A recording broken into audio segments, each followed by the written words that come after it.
Cela ukunibingelela abazalwane lonke egameni likaJesu. Lesi sikhathi ngizogijima kakhulu ngenxa yesikhathi sethu esihlele sisihlupha. Kuba kunikwe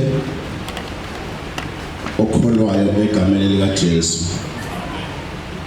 owafumana uJesu ngesikhathi kukhulunywa ngensindiso. Awungamamukela nami, shunyayela izwi ngamamukela. Ngahamba ngikuye, ngahamba ekini. Uze kube kalokhu ke siloko sihamba leyo ndlela. Ayibonge Nkosi. Nginikezwe umsebenzi la ukuba ngizokhuluma.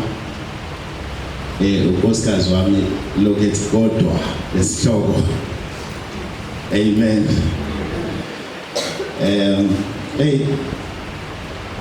Kwasho ukuthi nokho sebenginikezile nami babumathuba ukuthi abekiyikhethela bekuyokhetha esini. Amen. But bazalwane, siyabonga uNkulunkulu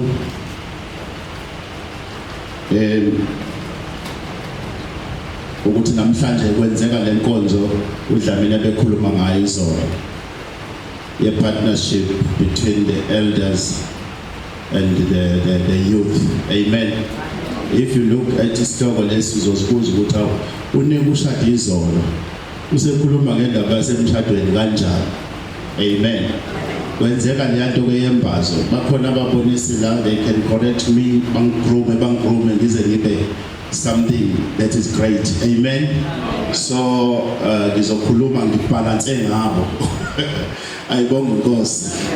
Hallelujah. Ngizokhuluma ngibalance ngabo. But angisho bazalwane ukuthi ngani lezi sihloko kwakuse kwamasho kwathiwa ngizofundisa. Mangithi ngizofundisa ngangakaze ngifundise nje, ngikhumbule ngifundisa mina la ebandleni. Ngangazi abazalwane ukuthi bathi ngifundise ini. But uNkulunkulu nje wadropha into engqondweni yami nasenhlizweni yokuthi ifamily ukuze ibe family uNkulunkulu athokozile ngayo ufuna kube family emi kanjani. So ungene kanjalo ukuze ukufakwe lesisihloko sokuthi ngizokhuluma ngemindeni.